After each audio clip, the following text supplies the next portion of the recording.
Hello everyone, welcome to Friday's Blood Red podcast. It's been quite the week for Liverpool, and we will get stuck into that pretty much straight away. Sean Bradbury back on hosting duties, and joining me, I'm delighted to say, we've returned the two big guns. It's basically the Echoes, Simon Hooper and Darren England. That's how I like to think of you boys. We have. Am I Simon Hooper by any chance? I wonder why I would be Simon Hooper. For the honour of those two. But yeah, we have, well, you just heard him, we have Ian Doyle, we have Paul Gorst. Doyle, back on the pod. Nice to see you back. How are you? In a while. Yeah. I'm okay, actually, which is unusual for me. Yeah. But it is Friday and I'm off tomorrow, so well, there you go. There we go. Big end to the week. And Gorsty, how are you?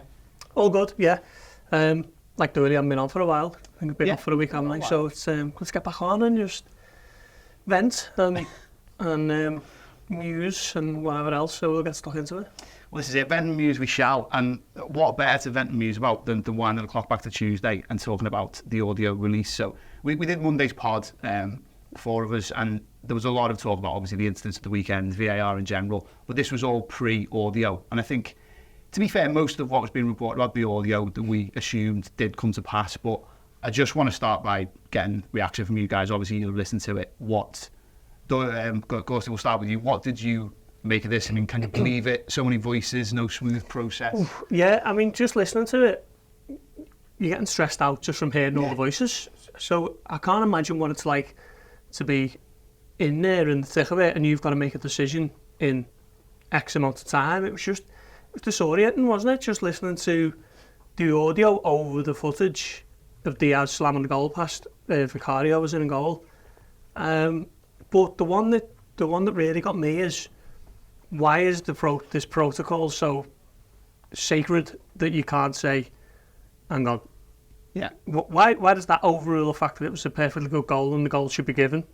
I just don't get why you can't say, little break in play, clear our heads, assess the situation, hang on, that was a goal, bring it back, give the goal, Liverpool, 1-0 kick off. I just don't get why the fact that for whatever reason you're not allowed to pause a game and take it back, why that takes precedence over the serious point of giving the right decision and arriving at the right decision. That's what VAR is here for, isn't it? And when they're getting that wrong, then you might as well just rip it all up and leave it and just ignore it and just go back to the old ways of a referee who makes decisions and whatever happens is on him, and you move on and you have a bit of a grumble and a couple of days later you accept it. Because when VAR is in, and I hate talking about VAR, I really do, and I think sometimes it just takes up too much of the discourse in general on Match of the Day or Sky or whatever, and the football and layman isn't really learning anything, because all there is now let's talk about this decision, now let's talk about that decision.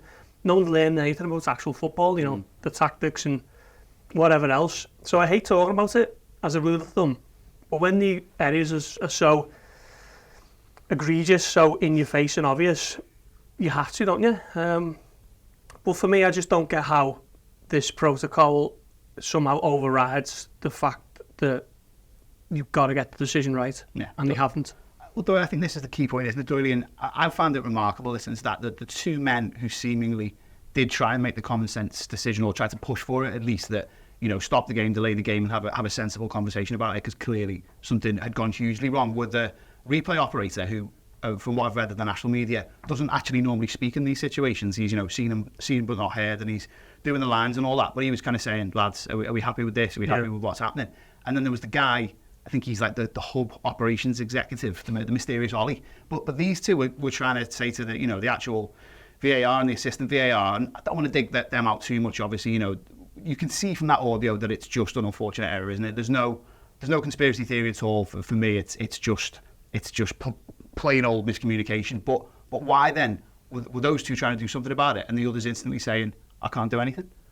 I think, but what first of all was quite funny is that me and you had the conversation, didn't we, on Monday? We said, wouldn't it be funny if we did like an article just kind of suggesting what they might be saying? Yeah. We obviously, that was never going to get printed, and then when we actually then heard it, it was like, this is way worse than anything we could possibly we could have come up with. It's like having a meltdown just in real time, wasn't it? Just like listening in on someone, you can just hear everybody's like brain taking over, where one by one they go, oh no.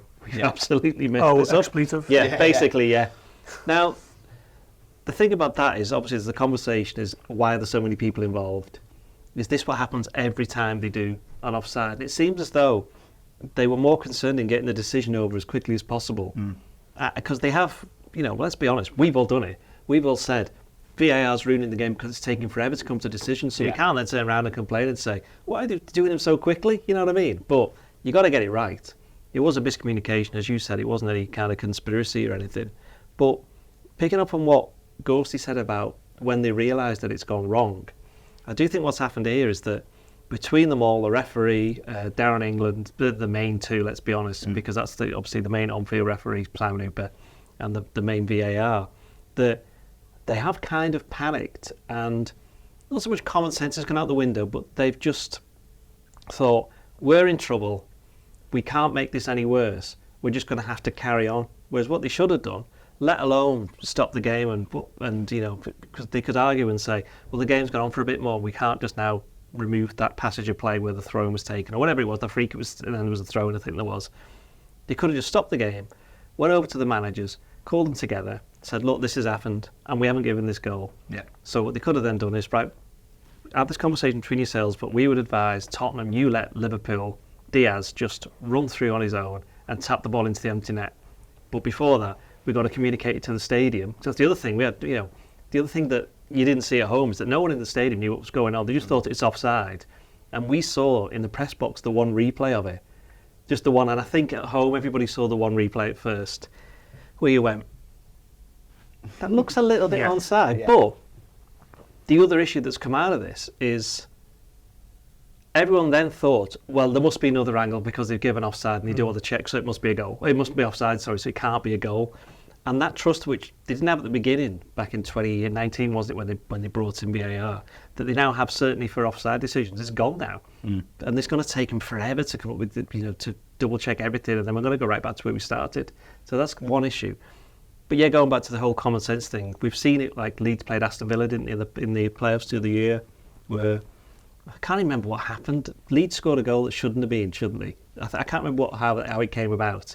And then so Villa had to go and score a goal, and we had the scenario where the Leeds player still tried to cut the Aston Villa player in half, he was tapping into the net. But that could easily have happened. But it's the communication inside the stadium would have been the issue. Somebody would have to go on the tannoy or whatever and say, look, this has happened, VAR have made a mistake. Both managers have got together, we've decided to allow Luis Diaz to score his goal as it should have been allowed 1-0, and there you go. And then there wouldn't have been any problem. And I think at the time people would have gone, what's that all about? Yeah. But it would have also avoided then everything else that's come afterwards, because it would have been, yeah, look at this mistake, but they rectified it so they can learn from this, rather than they've made this massive mistake. And now, as we're going to come up to in a minute, we're very soon, we're discussing things on Wednesday where Jurgen Klopp decides, well, it's I'd rather something happened. Well, you very, very neatly led us onto this, because, why forward 24 hours or not even that after the audio release, and Klopp is...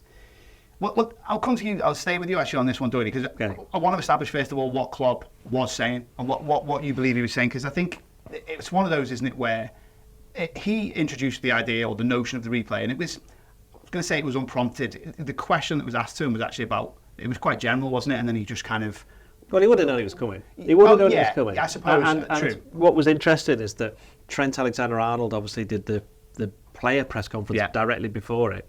And he got asked the question, he's like, well, it's just one of those things, some decisions go against you, basically playing a straight bat, on the fence, right along the line, and then, get off the stage. Klopp turns up and goes, yeah, let's have a replay.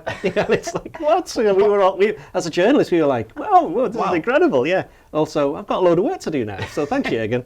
But, yes, what was he saying? He said, didn't he? He said, I think, speaking as not just the manager of Liverpool, but as a football person, I think we should have a replay, although we we probably won't get one. So I think even there he's gone, look, I think we should have a replay, but we're not going to get one. So, of course, everybody then thought he's demanding a replay, which is too strong. I think it's fair to say that. He didn't say that at all. But that was always going to happen, wasn't it, with the profile of whatever. Yeah, so he's the one who suggested it, as you say, unprompted. No one said they should have a replay. He just came out and said it, didn't he? Because he asked about the thing. So that's how it came about. And, of course, the minute that he said that, then a load of questions came on the replay. On what do you mean about the replay? Just you had the club looking at it, this, that, and the other. So he kind of set that particular agenda. One thing I would say is that he also said, let's not go for Darren England or the VAR or the ref. Absolutely. he said all of that. He says, look, we've all heard the audio and we know it was a mistake. There's nothing more to it than that. And they probably felt absolutely terrible that night.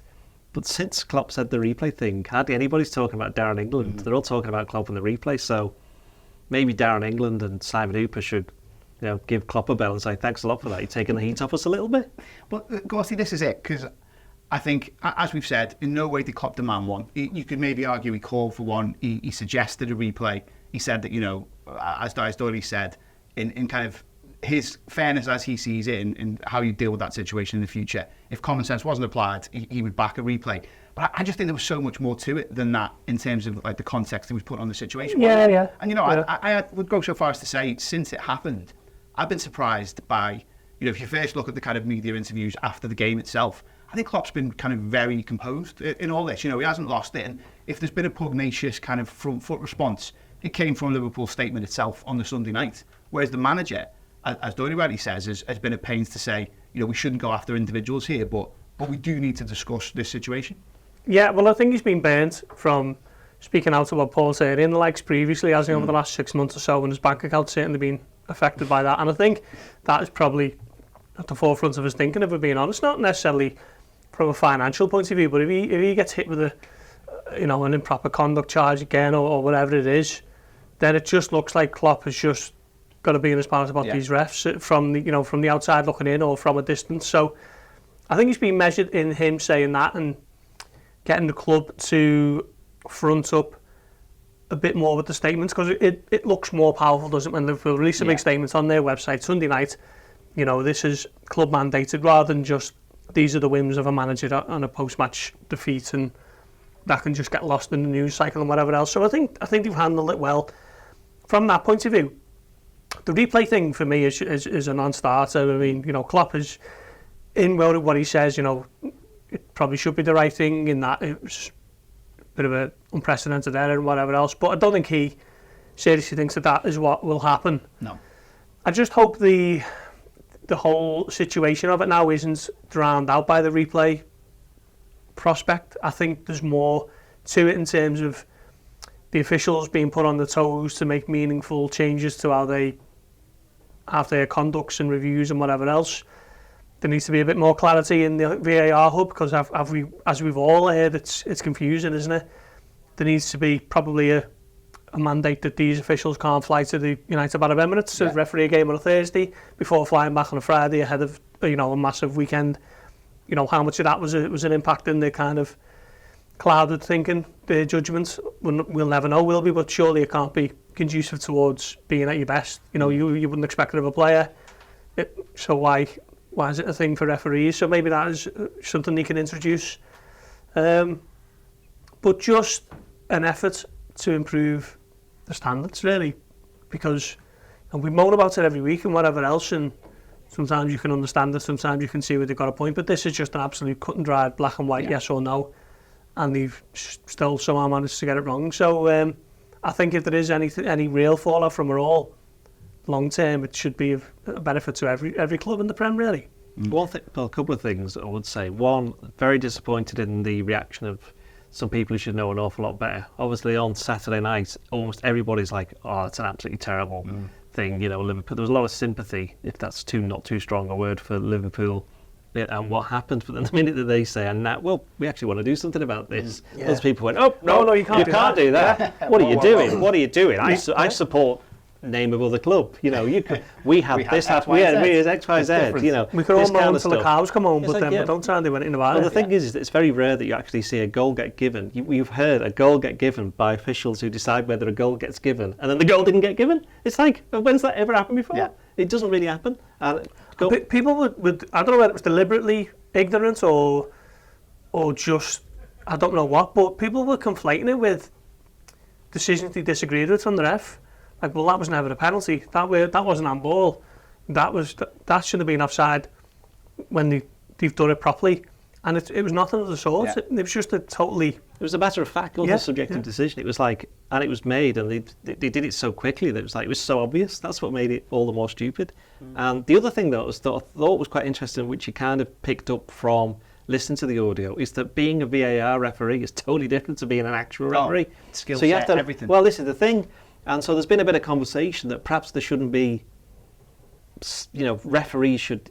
It's a difficult one, really, isn't it? Because really, you want the VAR referee to have refereed, but maybe you could have them just specifically then later in their careers as VAR reps, or at some point where they go, right, you're just going to do that for the next 2-3 years or whatever.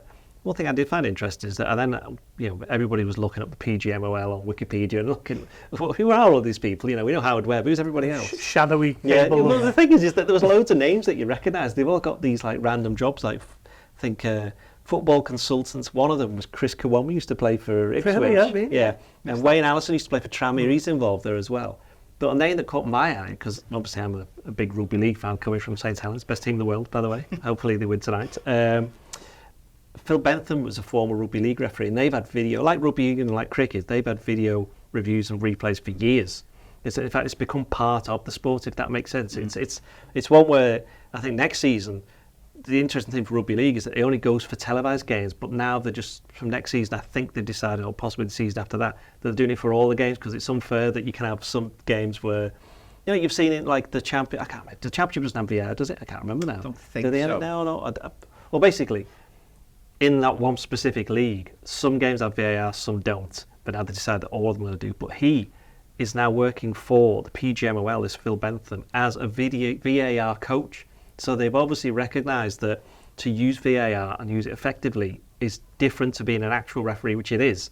And they're trying to train people up accordingly. But it's obvious that from what we've seen and some of the other mistakes that's been made, we haven't even mentioned the Curtis Jones sending off and what Klopp said about the freeze frame and all that kind of stuff, that it has to be used in the right way. And I think you'd have to say that more of that's needed, because while they've obviously made the steps to go towards that and have recognised that it's an issue, more needs to be done. And that's just something that happens. Nothing starts off perfect. Well, they don't have it in the League Cup, do they? And I don't remember being in a League Cup game in the last few years thinking it's an absolute injustice that they haven't had VAR there tonight. X would have happened if VAR would have been in there. You just get on with it. What's interesting though is it could be a generational thing, because we're all of a certain age where there was no VAR. But if you're like 7, 8, 9, 10 years of age, and then in the next 5, 6, 7 years, and VAR's everywhere, and then there's a game where it isn't, they might be like, "What's going on here?"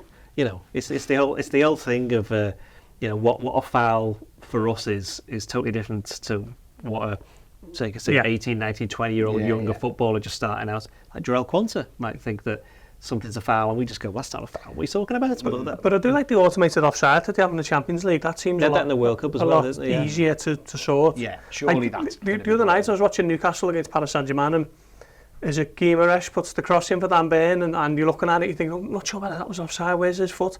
And then they just do the automated thing, and you think, oh yeah, he's well onside there, 2 yards, goal stands, no bother. That goes back to the trust thing we were saying before, though. At the moment, there is that, up until Saturday, VAR did have the trust on offside. And now they've lost it a little bit. But it seems they seem to get there a lot. They seem to take the longer route to get to where this automated system does. And look, I think the Premier League clubs voted against it, didn't they? You need a 14-team agreement before any rule like that gets pushed through, and I don't think it was. So that's on them. But it does seem a lot quicker and an easier process.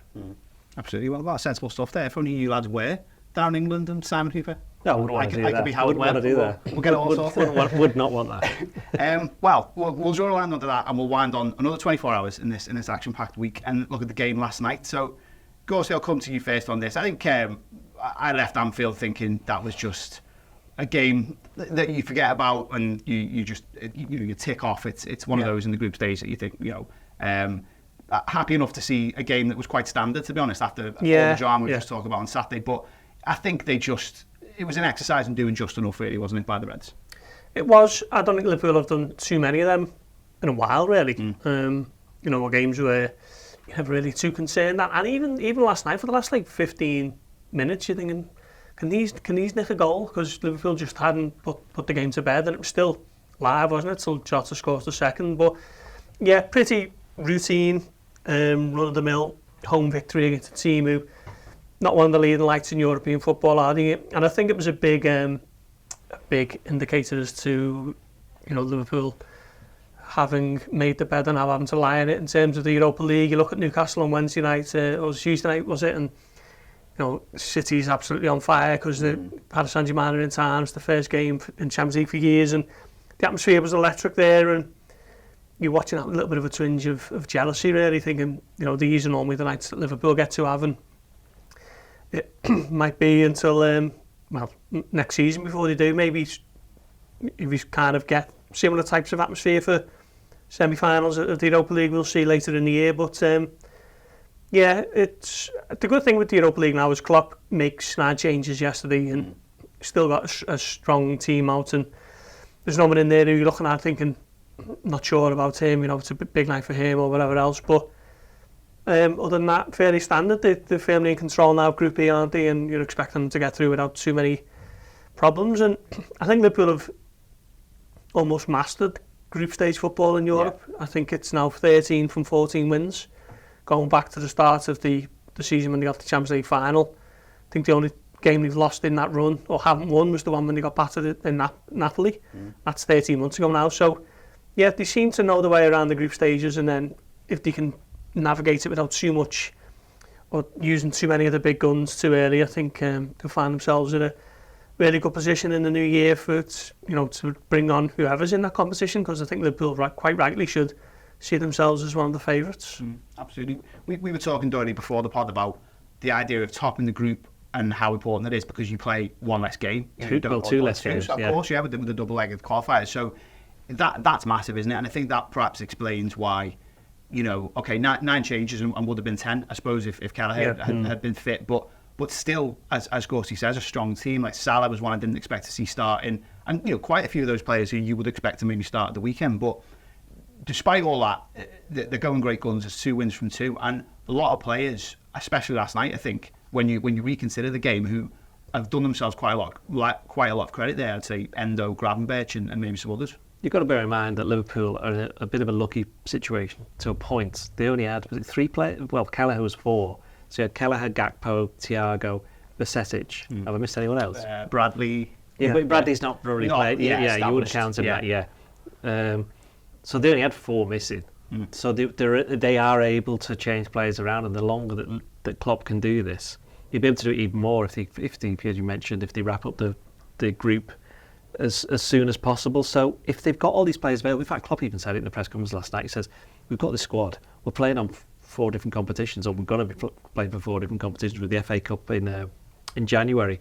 Why on earth would we not use all of these players? You know, it's like, I'm not making any complaints or excuses for I made 11 changes for the first group game. It was, as you say, it would have been 10. How many was it for the Leicester game? Oh, I can't remember now. It was a lot, though. It was 8 or 9. It was a lot, though. And they've won all 3 games by 2 goals reasonably comfortably. Although towards the end of the game, a bit weird, the game on Thursday. It became like, for about 10 minutes towards the end, it's like a little basketball game, wasn't it? It was like one end to the other, and you're thinking, what's going on here? Because in the first 10-15 minutes, it became obvious that Liverpool were way better, way the better team, which you would expect with the standard of player they had out, even if they weren't, used to playing with each other. But that's what made the first 25 minutes so interesting, because the combinations, some of them were really, really good. You look at Núñez, I know he did the miss, but otherwise I thought he had a good game. Salah was decent, as he always is. The keeper had to make a good save really early on. Then you mentioned some of the other players. Quansah.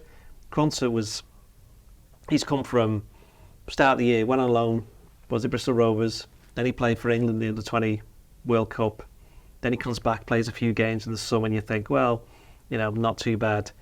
Then he comes on against Newcastle, and suddenly you get that impression, well, he's just come on against Newcastle when they're down to 10 and they're losing 1-0, so they win 2-1, and he made a couple of good challenges. Comes on against Villa towards the end, then he gave them the opportunity against Wolves where we were there. He didn't ever look like you were thinking, oh no, is this young lad playing centre-back? And I think that's the best thing you can say about him, is that when he was named in the starting lineup on Thursday, not a single person went, Quansah! It was just like, Quansah, he's almost like he's already been accepted as one of the options at centre-back. Yeah. Which, bear in mind that on this podcast, well, certainly from me, I was banging on all summer saying, buy centre-back, buy centre-back, buy centre-back. But I wonder whether or not, I may mention this on a previous podcast, that they wanted to sign, as we reported a long time ago, Cole from Chelsea. He played for the England 21s and they got to the final and won it, didn't they, against Spain in the Under-21 tournament. Didn't concede a goal in that tournament, did he? And Quansah was playing in the World Cup, and whether they looked at him there and he's done really well at international tournaments. And I know Cole was playing in the Premier League for Brighton, but he's done just as well as he is. Admittedly, slightly different level, different age group. You'd think more experienced players on the under-21s. And I think they probably looked at that and went, well, why don't we just give him a chance? And when they gave him a chance in the summer, they thought, well, it's centre-back isn't a priority. We couldn't get in the one we wanted. We got this young lad here who's come through the system, did pretty well at Bristol Rovers. Again, he's got some senior experience, but not like at the top level.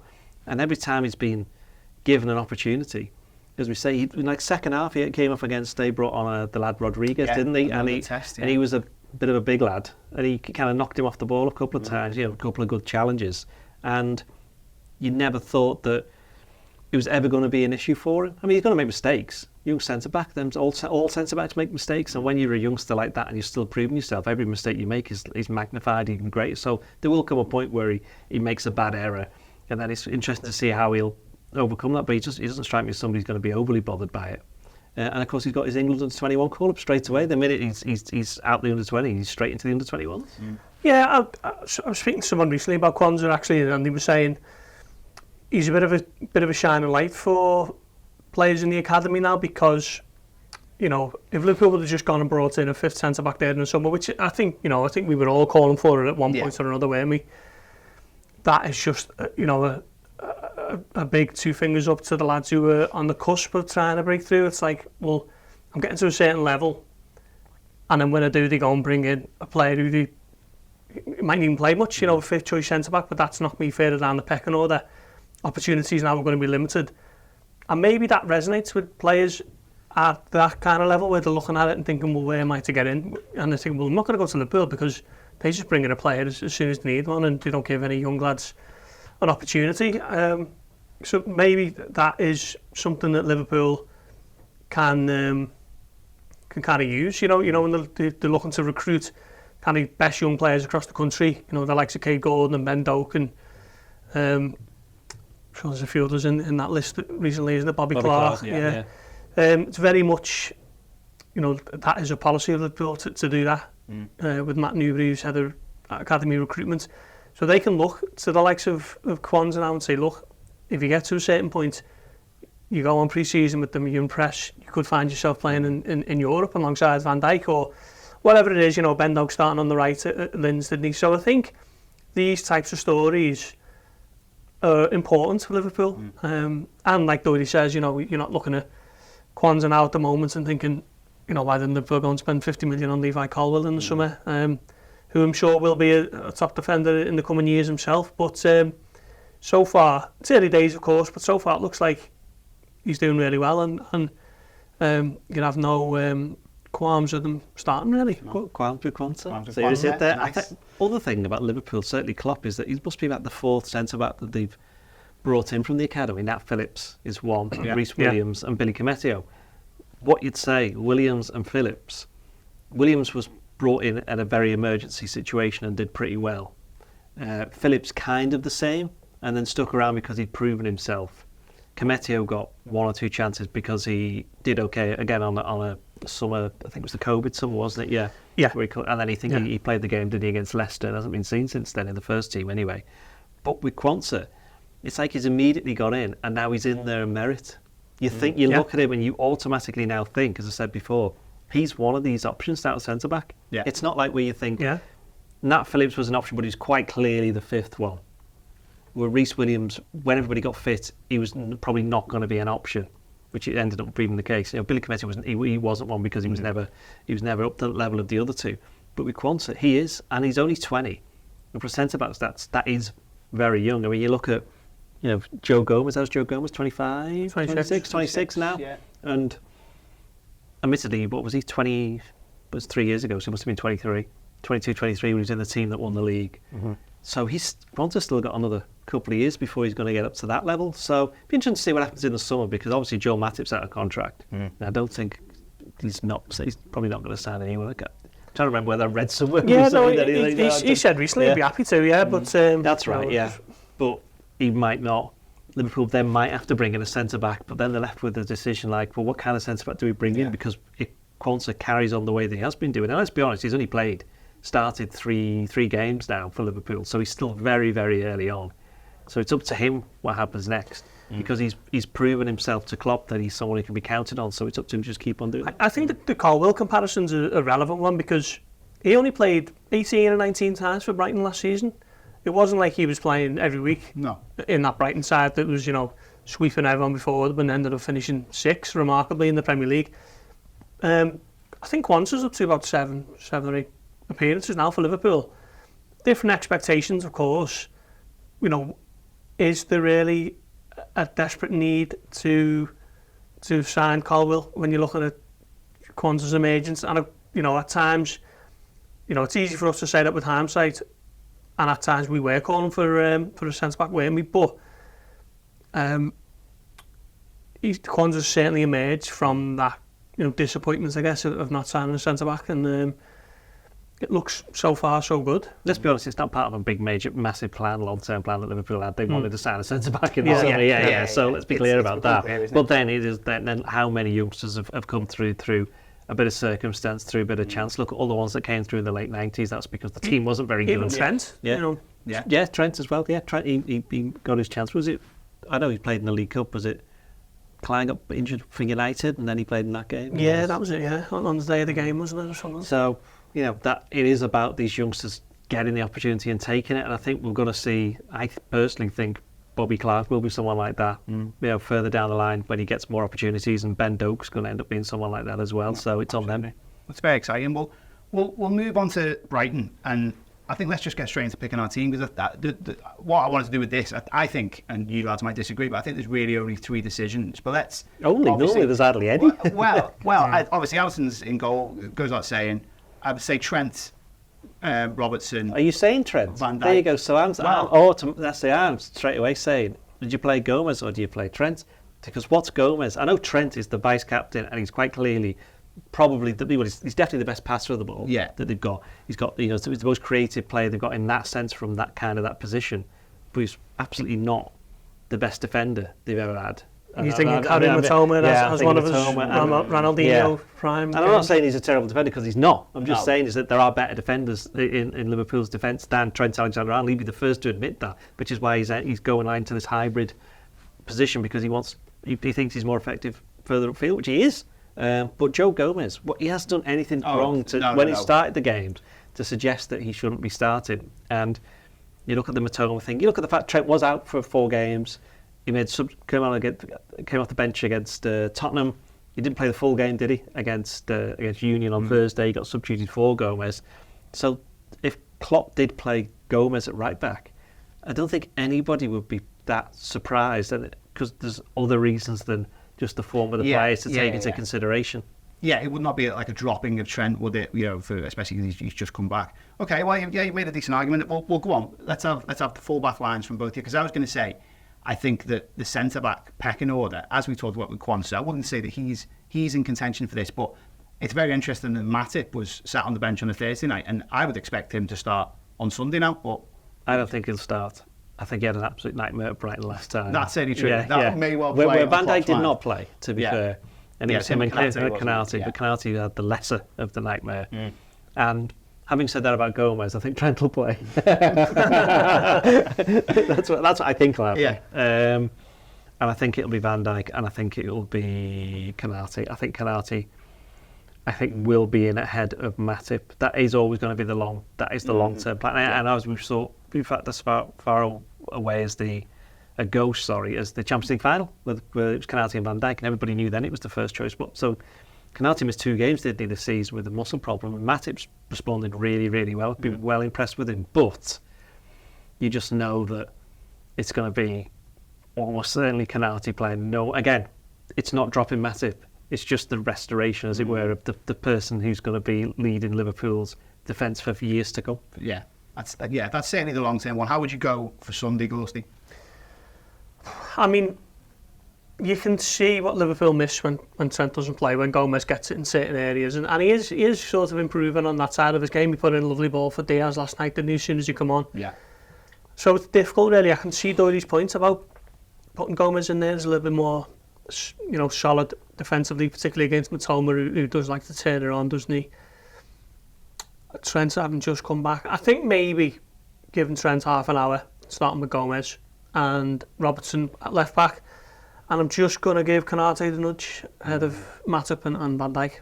I changed my mind. Gomez is playing. Gomez is in? Yeah. Okay, right. Well, I'll go Trent, Matip, Van Dijk and Robertson. Nope. Moving on to midfield, I think this is the one where it's arguably even more interesting, and Thursday was, there were auditions all over the place, where there were ones where I think, at least two, if not all three, midfielders could regard themselves as potentially successful. What would be your three for this one, Doyle, in the absence of Curtis Jones? Well, Szoboszlai would play McAllister, but I don't think McAllister's playing in the defensive midfield position, I should say. I think it'll be Endo. I think that's why he got subbed at half time, because it was a pre-arranged substitution, along with Salah and Núñez went off as well. I think it's time for Endo to. I wasn't at the Leicester game, but I believe you said he did particularly well in the second half. I thought he played all right against Union, and I know that these teams are not the same level as Brighton, but Brighton are coming back off their own European trip. They played at Marseille. They got beat 6-1 at Villa last weekend, so they're conceding a lot of goals, but it was only the other week that they won 3-1 at United, and they're missing it at the moment. Just about anyone could win at United. Although, do you reckon we could win at United? As in us, not Liverpool. Just Echo FC. Yeah. No, Echo FC, you've got a glaring weakness in goal, haven't you? Oh, well, as opposed to United. So, I would play Endo. I think now's the time to see exactly what he's made of, and if he's anything like what Klopp expects him to be. And just look at the player himself. He looks a lot more confident in his game, and the others are trying to appreciate his own game. And also it'll mean that McAllister will be able to play a little bit further upfield in the position where in the summer when he was playing all of those games, he was brilliant. Yeah. You go along with that, Gorst? Yeah, I think so. It was interesting listening to Klopp talk about McAllister last night. He said, we haven't got a position for him. He's just a really good player, so we put him in there and he does the business for us. I must say, I'm not too convinced with him as the number 6 at the moment. I think there have been times where he's been overrun a little bit, and that's not his natural game. So it'd be interesting to see him where he'd like to play as more of as a number 8. And I suppose that comes back to Liverpool's failure, I guess, to recruit a real world-class number 6. Endo is looking to become a staple of the squad and the team, so it's a big chance for him, I think, to put him in and extend the tide of those Brighton attacks. And I think he's done well enough to give him a go, but I think Gravenberch on the flip side has given Klopp something else to really think about yesterday, but that means dropping McAllister back into that number 6 position, and the problems that come with that, away at Brighton. So it's obviously a start. I think we're all massively big fans of him, aren't we, and what we've seen so far. But I think he'll go with Endo, McAllister and Szoboszlai. I think regardless of which defensive midfield is available, you've got to play one at Brighton. Yeah, I'd agree with that. I mean, my initial temptation was to put Szoboszlai left, McAllister deep and Elliott on the right. But I think if I'm playing Trent, and if Liverpool do play Trent, maybe you want Szoboszlai on the right to just help. The other thing, if McAllister's playing deep, I want to see him in a 2. Yeah. Whether it's 4-4-2 as Liverpool played admittedly when he went off, and Jones and Szoboszlai were very, very good together. And I think Liverpool do have that bit of tactical flexibility, and if it depends on which players are available, but if it ends up that it's Endo and McAllister deep, I wouldn't be massively surprised by that either. Could well work. Yeah, okay. And then Gorsty, the attack now, this is so difficult again, I would say, and my temptation would be Diaz, Salah, Núñez, but then Jota and Núñez had what I would describe as typical Jota and Núñez games on Thursday, where one didn't do much and scored, the other did everything but score. Don't forget Jota can't play. That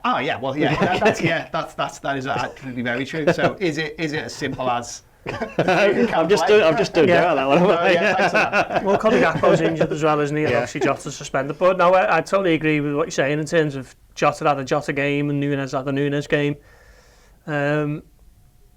It's funny because the first half, I was thinking the exact same thing about both of them. Neither of them were doing too much, but both of them were playing as you might expect it in a weird way.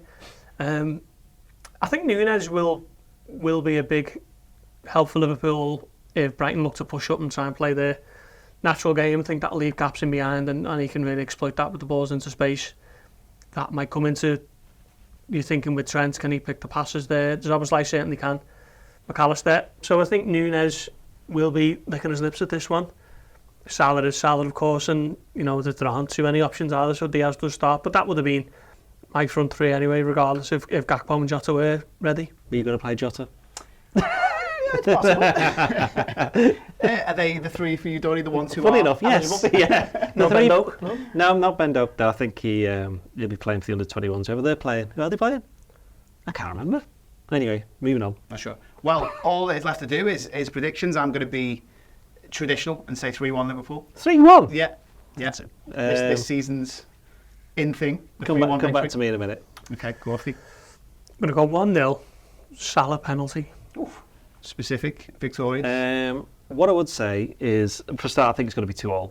And I think that would be a good result. I think, bearing in mind everything that's happened for Liverpool so far this season, bedding in new players, including players they weren't expecting, playing a lot of the games without any players, because, not the full complement anyway, and having to mix and match players. And it has to be said, an away record that was Chelsea away, Newcastle away, Wolves where they got beat 3-0 away, Tottenham away, that last season that is, and then Brighton where they got battered away last season. That's a very tough start on the road, and I think that has been overlooked slightly. So if Liverpool can get a point from this game, I think they'll be more than happy, because even if City beat Arsenal, what would that? They'll leave them 4 points behind them. I think it would be the two at the moment, so the 5. No, before, would they?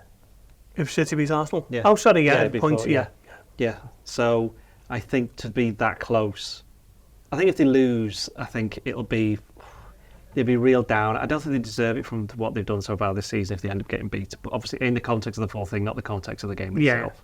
But I think especially with what happened at Tottenham, have we mentioned that?